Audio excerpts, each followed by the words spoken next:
देखिए, आज हज ट्रेनिंग कैंप का आयोजन किया गया। हज के दौरान किन-किन बातों को ध्यान में रखना चाहिए? हमारे साथ मौजूद हैं मौलाना गुलाम नबी जी।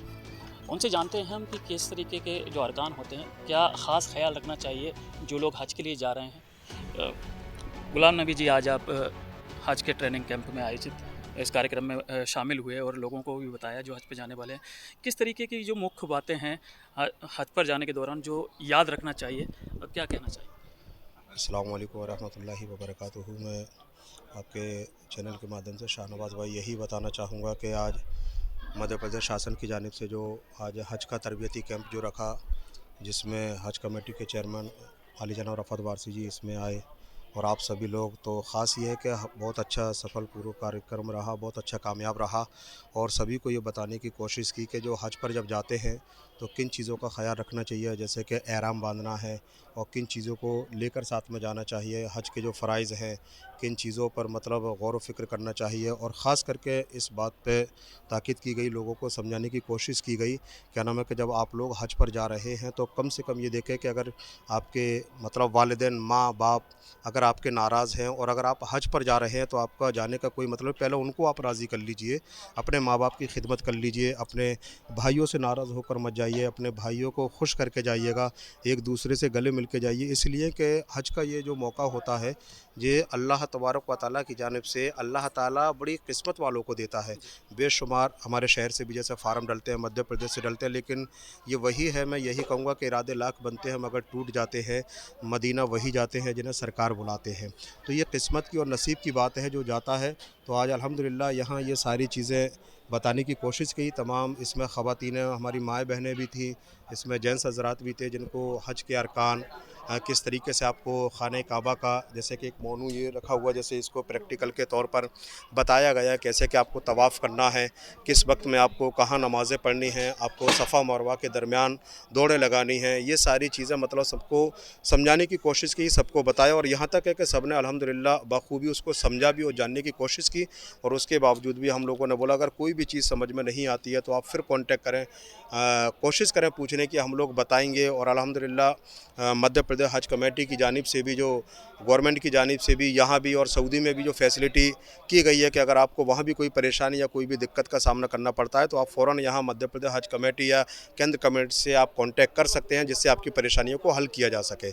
ये सारी चीज़ें हैं और अल्हम्दुलिल्लाह सभी लोगों ने बहुत अच्छे तरीके से हिस्सा लिया और सारे अरकान बताए। और ख़ास करके तमाम हाजी जो हुज्जाज जाने वालों से यही कहा कि आप ख़ास करके जब जा रहे हैं तो अपने शहर, अपने प्रदेश, अपने वतन को दुआओं में याद रखें। यहाँ पर सलामती रहे, आपस में मोहब्बत भाईचारे के साथ में रहें। और ख़ास करके वतन के लिए और अपने प्रदेश के लिए, शहर के लिए दुआ की सबने गुजारिश की कि आप लोग दुआएं करें। और मैं ये दुआ करता हूँ कि जितने लोग जा रहे हैं अल्लाह उनको भी हज की तौफ़ीक़ सादत नसीब फ़रमाए। और आपके चैनल के माध्यम से कहूँगा कि आपको भी अल्लाह ताला जल्द से जल्द अपने घर की ज़ियारत नसीब अता फ़रमाए। आमीन। मैं एक सवाल और पूछना चाहूँगा। आप अभी हाल ही में मक्का मदीना की ज़ियारत कर कर आए हैं, तो वहाँ के थोड़े किस तरीके से वहाँ पर आपने देखा? क्योंकि पहली बार जब आप गए, तो किस तरीके से वहाँ पे जो पहली बार ऐसा देखने को जब मिलता है तो कैसा क्या लगता है?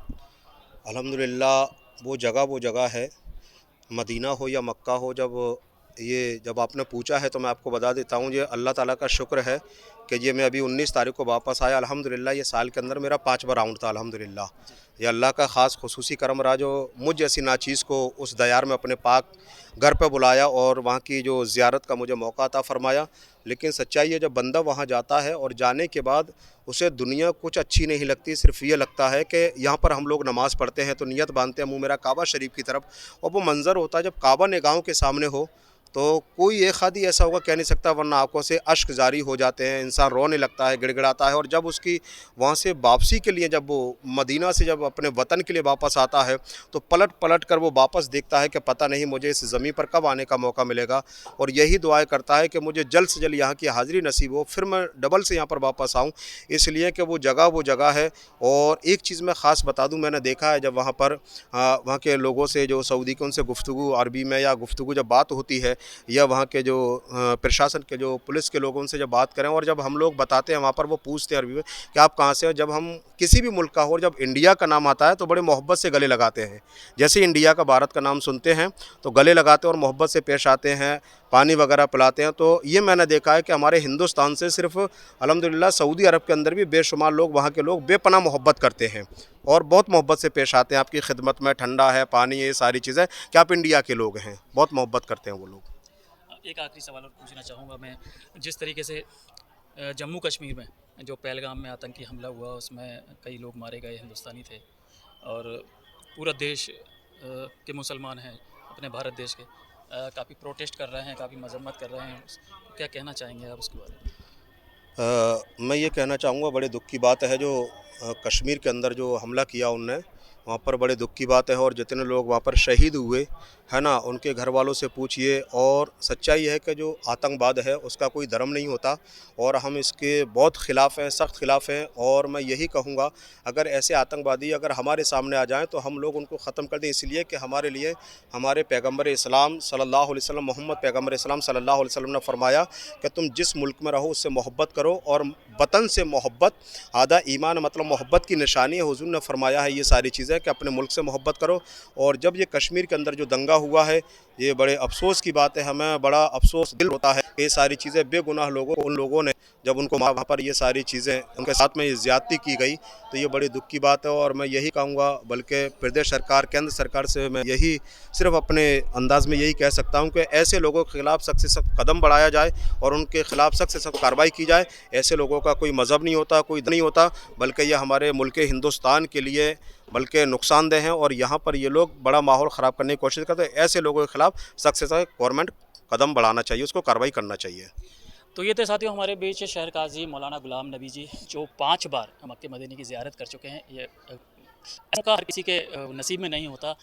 जो ये नसीब लेकर आए हैं उसकी तो काफ़ी अल्लाह का एहसान है।